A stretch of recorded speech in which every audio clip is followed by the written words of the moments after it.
دوستو، آج کے اردو ادب کے اس ویڈیو میں بات کروں گی مرزا غالب کی، جن کی شاعری شخصیت سے کوئی بھی ایسا نہیں ہے جو ناواقف ہو، اور ان کا زمانہ ہے 1797 سے 1869 تک کا۔ نام اسد اللہ خان تھا، گھر میں مرزا نوشا کے نام سے پکارے جاتے تھے۔ مغل دربار کی طرف سے نجم الدولہ، دبیر الملک اور نظام جنگ جیسے خطابات بھی حاصل کیے۔ 1797 عیسوی میں آگرہ میں پیدائش ہوئی۔ صرف 5 برس کے تھے کہ والد کا انتقال ہو گیا۔ چچا کی سرپرستی میں آ گئے، مگر وہ بھی 4 سال بعد گزر گئے اور غالب پھر اپنے ننھیال میں رہنے لگے۔ وہ صرف 13 برس کے تھے جب دلی کے ایک بڑے خاندان میں ان کی شادی ہو گئی۔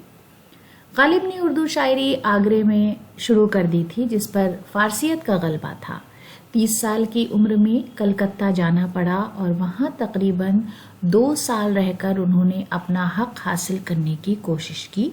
کلکتے کا سفر ان کے لیے کئی لحاظ سے اہم ثابت ہوا۔ انہوں نے لکھنؤ، بنارس اور کلکتے کے شاعروں اور مصنفوں کا تعارف حاصل کیا۔ کلکتے کی اس نئی زندگی کا تجزیہ کیا جو انگریزوں کے بنگال پر اقتدار حاصل کر لینے کی وجہ سے پیدا ہو رہی تھی۔ اس وقت کے سارے شاعروں میں غالب ہی اس نئے دھارے سے آشنا تھے۔ 1850 عیسوی کے قریب وہ مغل دربار میں اس کام کے لیے معین کیے گئے کہ مغل خاندان کی ایک تاریخ فارسی میں لکھ دیں۔ اس کا ایک حصہ انہوں نے خالص فارسی میں بھی لکھ ڈالا، جو مہر نیمروز کے نام سے ان کی زندگی میں ہی شائع ہو گیا تھا۔ ذوق کے بعد غالب ظفر کے استاد مقرر ہوئے، مگر 2 ہی سال بعد غدر ہو گیا۔ گھر کے اندر رہ کر انہوں نے فارسی میں ایک ڈائری دستمبو کے نام سے لکھی، جس سے اس واقعے کے بارے میں بہت سی اہم باتیں معلوم ہوتی ہیں۔ 1857 عیسوی میں ان کا تعلق رامپور کے ریاستی دربار سے ہو گیا، جہاں سے ان کو وفات تک 100 روپے مہینہ ملتا رہا۔ 72 برس کی عمر میں انہوں نے بہت سی بیماریاں جھیل کر انتقال کیا۔ اردو شاعری میں مرزا غالب کی حیثیت ایک درخشاں ستارے کی سی ہے۔ انہوں نے اردو شاعری میں ایک نئی روح پھونک دی، اسے نئے نئے موضوعات بخشے اور اس میں ایک انقلابی لہر دوڑا دی۔ ان کی شاعری میں فلسفیانہ خیالات جا بجا ملتے ہیں۔ غالب ایک فلسفی ذہن کے مالک تھے۔ انہوں نے زندگی کو اپنے طور پر سمجھنے کی بھرپور کوشش کی، اور ان کے تخیل کی بلندی اور شوخی فکر کا راز اس میں ہے کہ وہ انسانی زندگی کے نشیب و فراز کو شدت سے محسوس کرتے ہیں۔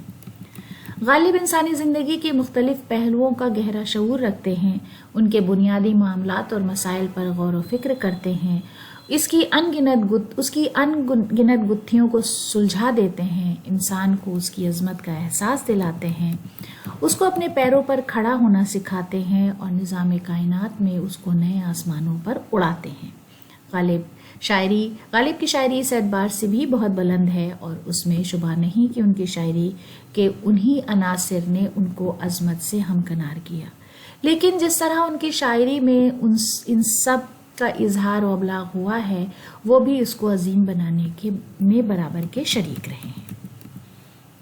غالب کی شاعری کا اثر حواس پر شدت سے ہوتا ہے، اور ان میں غیر شعوری طور پر ایک ارتعاش کی سی کیفیت پیدا ہوتی ہے، اور اسی ارتعاش کی وجہ سے اس کے پڑھنے اور سننے والے کے ذہن پر اس قسم کی تصویریں ابھرتی ہیں۔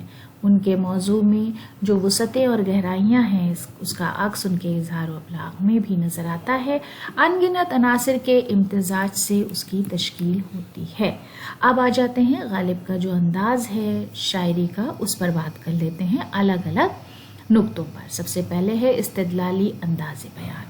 غالب کی شاعری کی ایک نمایاں خصوصیت اس کا منطقی اور استدلالی انداز ہے۔ بقول پروفیسر اسلوب احمد انصاری کے، یعنی غالب صرف جذبات کا تجزیہ ہی نہیں کرتے، بلکہ ان میں باہمی تعلق پیدا کرنے کی کوشش کرتے ہیں۔ محبت ان کے لیے کوئی ایسا جذبہ نہیں جو فطری طریقے سے دلکش محاکات میں ڈھل جائے، بلکہ یہ ایک گرم تیز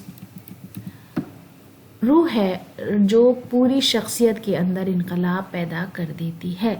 غالب صرف اشاروں سے کام نہیں لیتے بلکہ اپنے نرم و لطیف احساسات اور کیفیات کا تجزیہ کرتے اور اس پر استدلال کرتے ہیں۔ غالب کے اس انداز بیان کو سمجھنے کے لیے یہ شعر ملاحظہ ہوں کہ استدلال کا یہ انداز کس طرح کے جذبات اور احساسات کی معنویت میں اضافہ کرتا ہے۔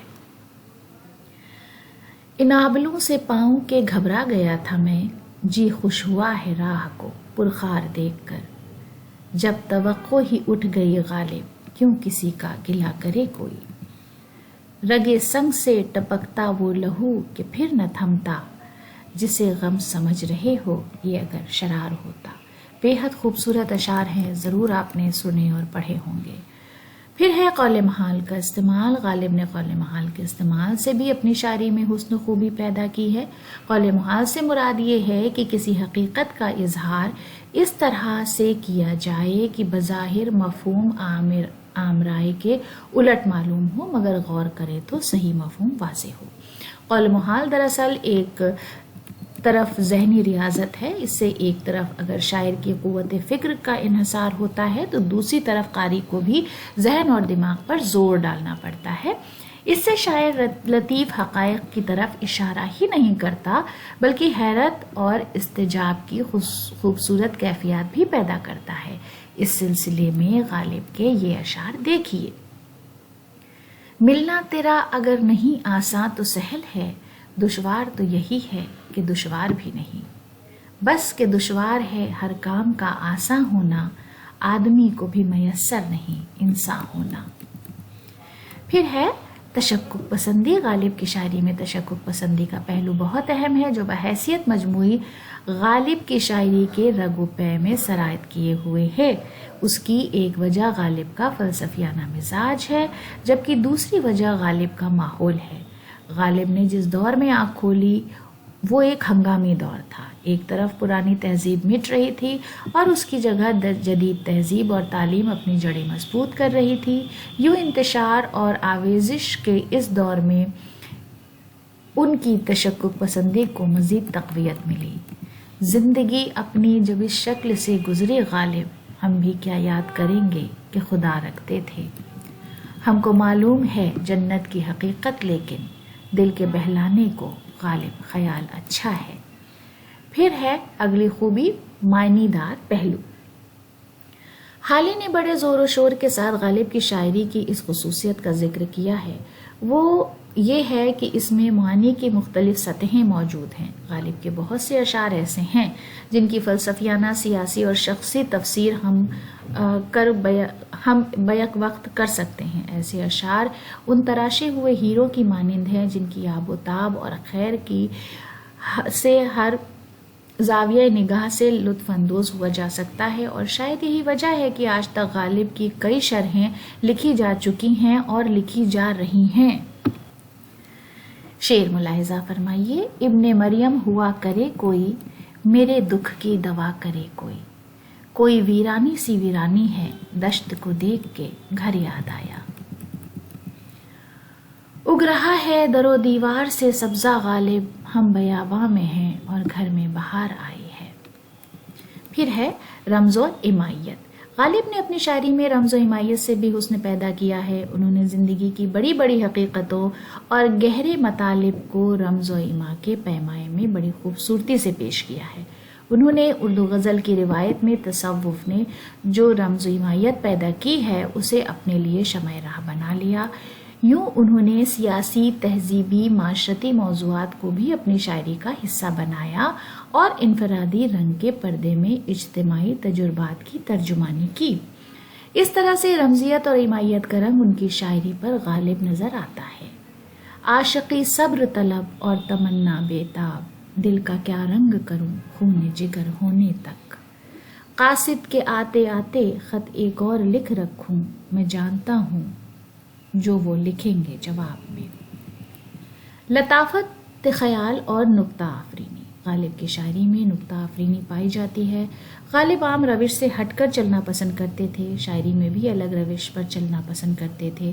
انہوں نے لفظی سے زیادہ معنوی نکتہ آفرینی پر زور دیا، اس طرح وہ مومن سے ممتاز اور برتر ہیں۔ ان کی نکتہ آفرینی سلاست گہرائی اور معنویت پر ہے۔ اس میدان میں غالب نے نمایاں کامیابی حاصل کی ہے، اس کی وضاحت ان کے درج ذیل اشعار میں ہوتی ہے۔ بس کہ ہوں غالب اسیری میں بھی آتش زیر پا، منہ آتش دیدہ ہے حلقہ میری زنجیر کا۔ ہزاروں خواہشیں ایسی کہ ہر خواہش پہ دم نکلے، بہت نکلے میرے ارماں لیکن پھر بھی کم نکلے۔ بہت خوبصورت شعر ہے۔ نا کردہ گناہوں کی بھی حسرت کہ ملے داغ، نا کردہ گناہوں کی بھی حسرت کہ ملے داد، یا رب گر ان کردہ گناہوں کی سزا ہے۔ زندگی کی محرومیاں۔ غالب کی ذاتی زندگی بھی تلخیوں اور محرومیوں کی زنجیر ہے۔ بچپن میں باپ کی موت، چچا کی پرورش، ان کی شفقت سے محرومی، 13 سال کی ناپختہ عمر میں شادی کا بندھن، بیوی کے مزاج کا شدید اختلاف، قرضوں کا بوجھ، ان سب نے غالب کو آج زمانے کی قدر شناسی کا شاکی بنا دیا۔ چنانچہ ان محرومیوں کی تصویر بھی ان کی شاعری میں نمایاں طور پر دکھائی دیتی ہے۔ زندگی اپنی جب اس شکل سے گزری غالب، ہم بھی کیا یاد کریں گے کہ خدا رکھتے تھے، کوئی دن گر زندگانی اور ہے، اپنے جی میں ہم نے ٹھانی اور ہے۔ زندگی کا حقیقت پسندانہ تصور۔ ان تمام تر محرومیوں کے باوجود غالب کا انداز فکر قنوطی نہیں، چنانچہ قدم قدم پر ان کے یہاں یہ احساس ہوتا ہے کہ زندگی خوشی کے ساتھ گزرے یا غموں کی گود میں، بہرحال قابل قدر ہے۔ خود زندگی کا ہونا ہی بجائے خود ایک بڑی نعمت ہے، اس لیے ہر حال میں اسے غنیمت تصور کرنا چاہیے۔ اس کا اعتراف غالب نے اپنے بعض خطوط میں بھی کیا ہے۔ غم سے بچنے کی غالب نے ایک صورت یہ بھی نکالی کہ آدمی رند مشربی اور آزادی اختیار کر لے اور لذت و الم دونوں سے بے نیاز ہو جائے۔ نغمہائے غم کو بھی اے دل غنیمت جانیے، بے صدا ہو جائے گا یہ ساز ہستی ایک دن۔ قید حیات و بند غم، اصل میں دونوں ایک ہیں، موت سے پہلے آدمی غم سے نجات پائے کیوں؟ ایک ہنگامے پہ موقوف ہے گھر کی رونق، نوحہ غم ہی سہی نغمہ شادی نہ سہی۔ تو دوستو آج کے اس ویڈیو کو یہیں پر ختم کرتے ہیں۔ اس کا دوسرا حصہ جلد ہی آپ کے ساتھ شیئر کروں گی۔ ویڈیو دیکھنے کے لیے بہت بہت شکریہ۔